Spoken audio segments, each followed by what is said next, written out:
Okay, this is my project. If we go into the pom.xml over here, we have the build for the project, and we've got our dependencies here for Spring Boot. So, if I start the project, there we go, the server is now set up, so now it'll be listening on the correct URLs. So if we type in localhost port 8080 and then /, this will take us to the main menu. Here is our main menu. We've got the bar with the hyperlinks at the top. These two reset the respective boards, 9x9 board and 3x3 board. And as we scroll down, the bar stays in the same area just as expected.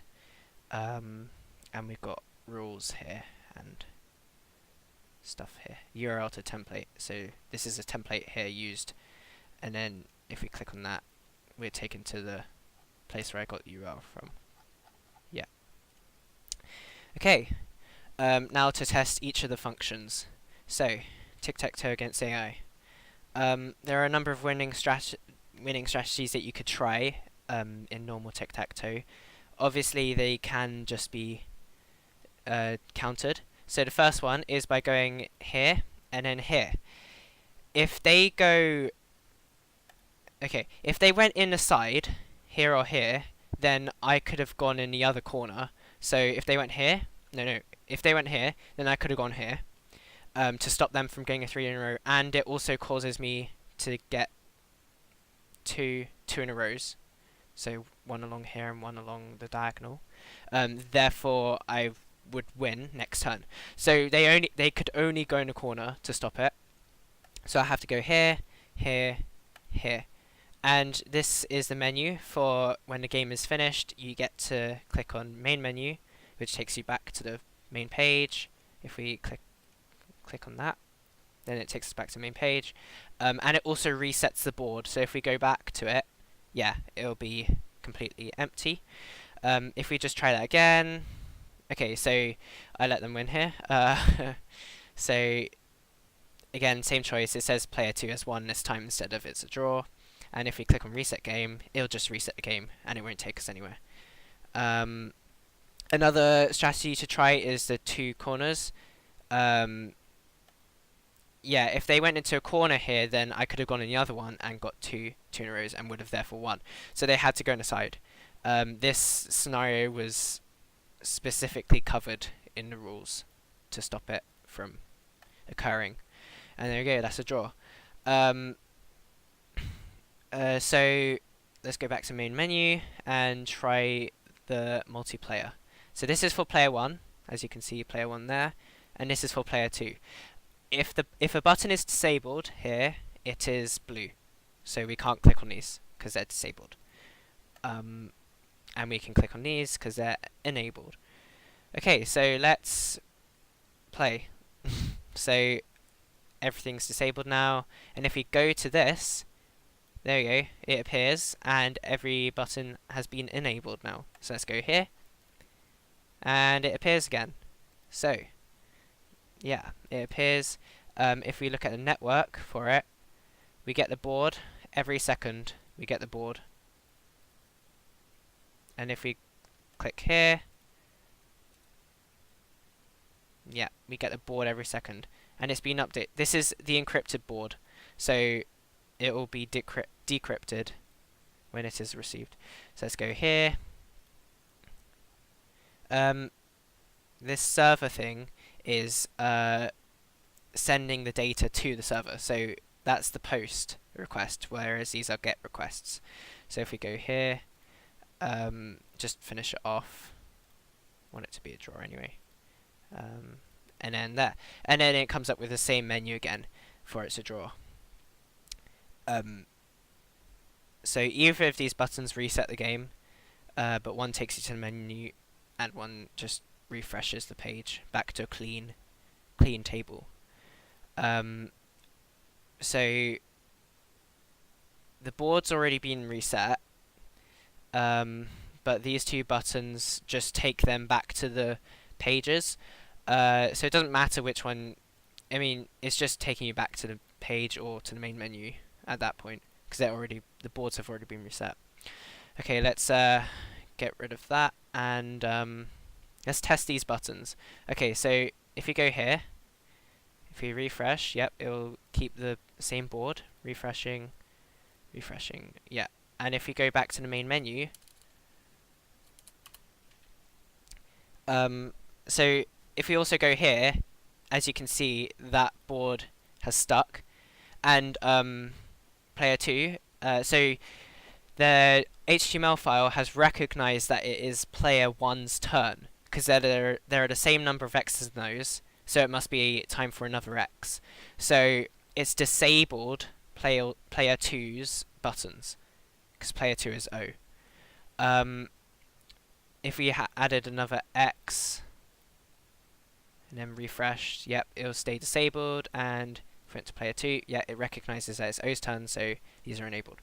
Okay, if we reset the board, so it clicks on that, and if we go back to this one, wait, yeah, there we go. I just didn't click it. Yeah, so just didn't click it. So there we go. Now it's refreshed, reset. Yeah, there we go. So let's try the reset 9. So let's go here. This is the against the Minimax AI. If we click here, there we go. There's the AI playing. So if we refresh, yep, it stays the same. No differences there. That's good. And if we reset 9, yeah, there we go. Back to the main screen. So yeah, the board is shared across. So the 3x3 board is shared across all of these ones, and the 9x9 board is shared across all of these ones. So if we make the board change there, and we go in here, yeah, exactly, we'll see the board, the different board, and here we go. Everything's disabled because it's not player 2's turn. So let's test out the player 1, player 2 mechanic. Yep, there you go.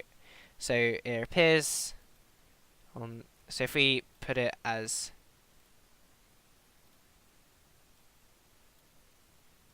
two separate pages. Okay, so we can clearly see how it's updating.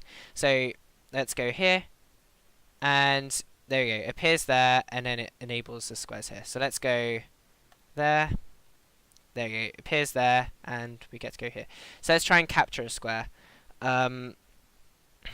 Okay, so let's let O's capture the top square. Okay, so there we go. And now X's can go anywhere because I went in the top left square here, so which points to this mini square which has already been captured. So the next person can go anywhere in the square, anywhere in the big board. Okay, so let's try and make someone win. Okay, so let's just capture that just to show more of that ability. Okay, so let's let O's win there, and then oops, want O's to go down here.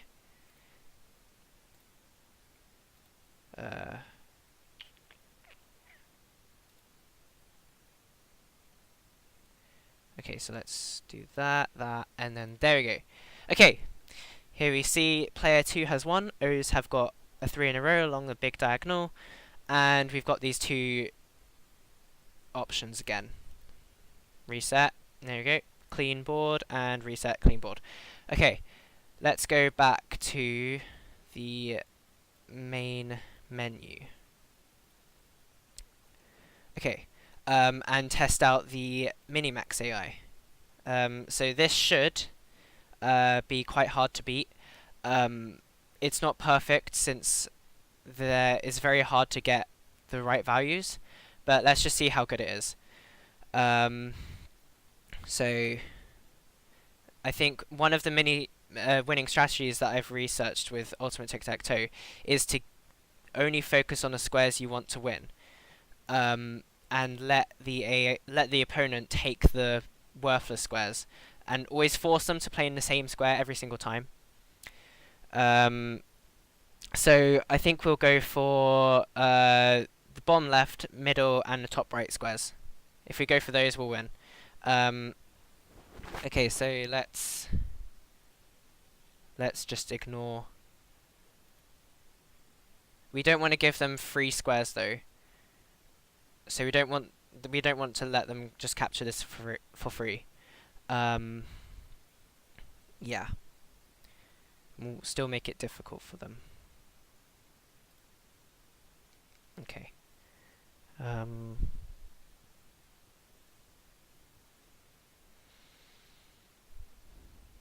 Okay, let's go there. Let's try and block them. Block them in. Okay, let's go there.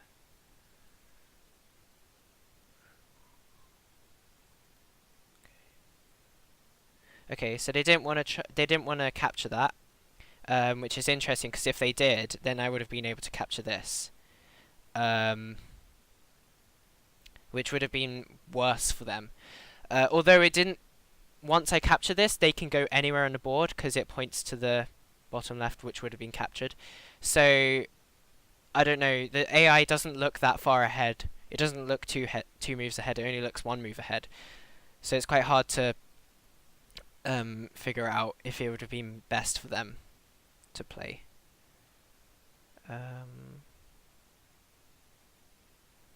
Okay, it's starting to get difficult. Let's go there. Yeah, okay, so I still want to win this square. Let's go.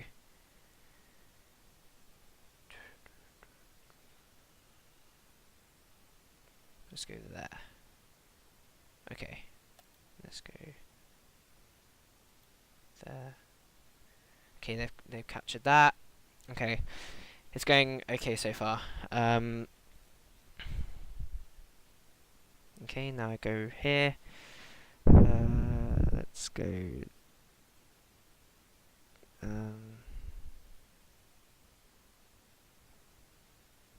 There.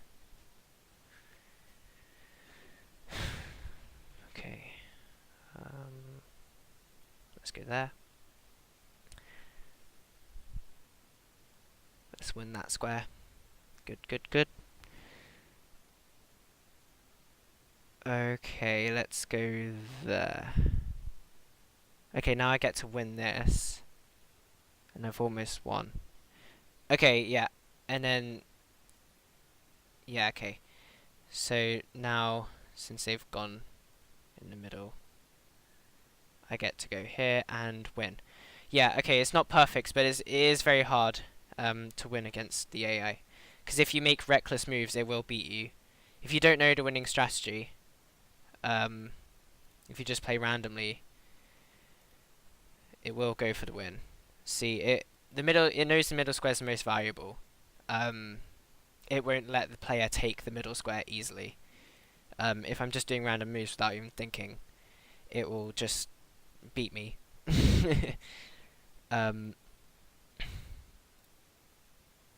Yeah, there we go. It just won that quickly against me playing random moves.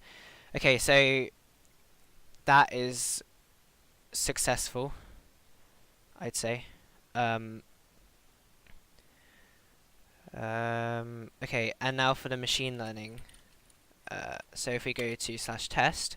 Okay, so here we see times that learning AI won. Total games is here. So it plays 500 games against... So the 3x3 learning AI plays against the rule-based AI. The one that we saw in the AI for Tic-Tac-Toe. So it plays against it 500 times and displays how many times that AI won, how many times the rule-based AI won, and how many draws there were. And then it also displays how many times each went first. It should be roughly 250 each because it's done randomly. But yeah, there is some variation.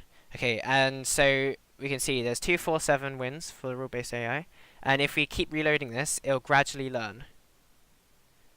And if we open up the 3x3 moves, okay, so we got this, right? So let's see.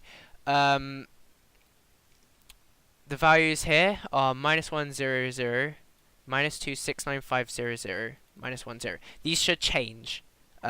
So like these values all should change at some point, but the first ones for the first positions of the board will change more. Notice this is much better than any other square starting off in the middle. Okay, so if we keep refreshing, the number of wins should gradually go down. And if we look at the 3x3, yep, there you go, that's definitely changed to 1350. So if we keep refreshing, yep, number of wins is going down. There we go, and it'll eventually reach 0. Yeah, there we go.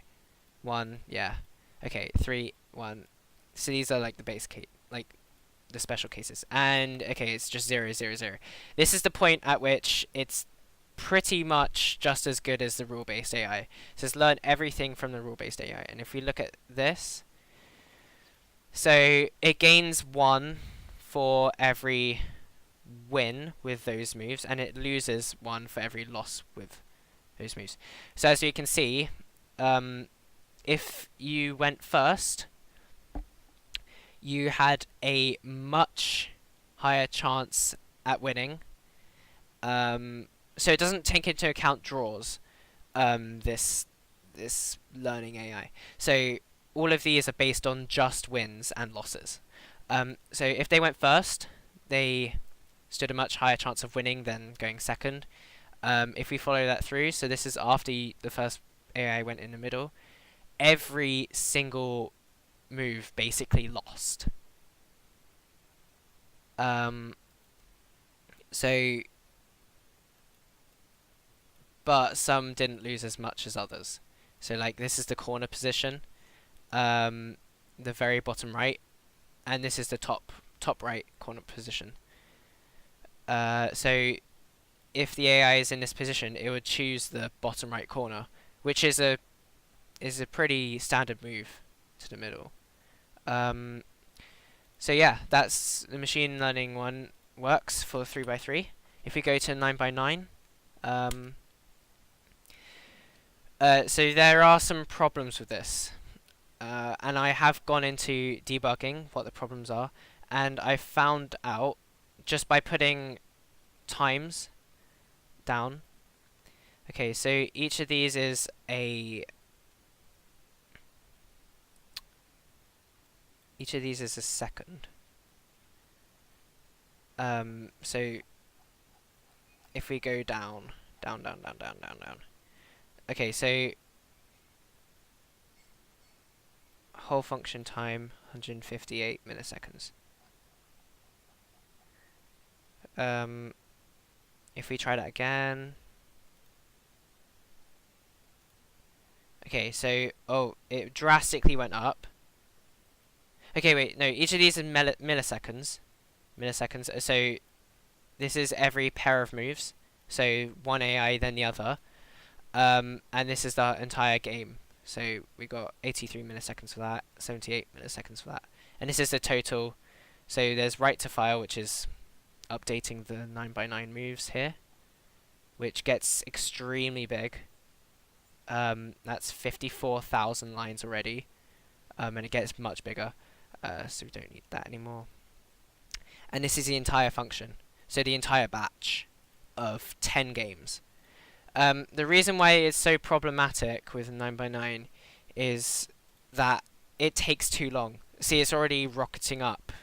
2 seconds there. And this one will take 3 seconds. As this file keeps getting bigger, so now there's 107,000 lines. As it keeps getting bigger, it'll just get longer and longer to do this function because it reads in all of the moves and then it cycles through them, choosing the best one. So it'll be much longer the longer it goes on. And this is really bad for training because, well, it needs to train to stop it just from randomly drawing. Because both of these AI are playing random moves at the moment.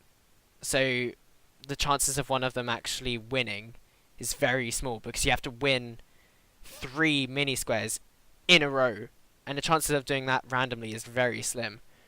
Um, so yeah, neither one of them is going to win, and the amount of time it takes for the 9x9 AI to train, like the amount of games it needs to play, is huge. Like that's 6 seconds now, just for 10 games. Um, and if we expand this, so the values here are just mostly zeros and ones because it's so like spread out. The values are so spread out. Like there's only been like 50, 60 games, so they couldn't have chosen that many possibilities. So and there's so many possibilities here, and not as many games. So it's going to be very spread out the values. Um, so it's going to be choosing randomly for a while until these values get substantial, which will take a really long time, a large amount of training games. It's already 200,000 lines, and it's only been 60 games or something. So that's not even all the possibilities. So that's why it's too problematic to do the 9x9 machine learning, because it'll just take too long for it to train and actually become practical. So instead I had the Minimax, the Minimax AI, which is here, which seems to be pretty decent. Okay, I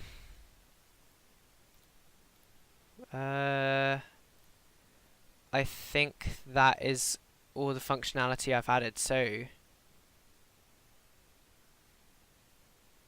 oh, and there's one more, which is /game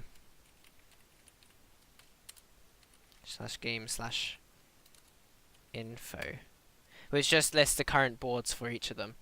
And if we reset them, so if we go back to main menu, reset 3, reset 9, reset both of them, and refresh this, yep, okay, so they're just now blank. And if we go into here, refresh, yeah, okay, it's updated the board.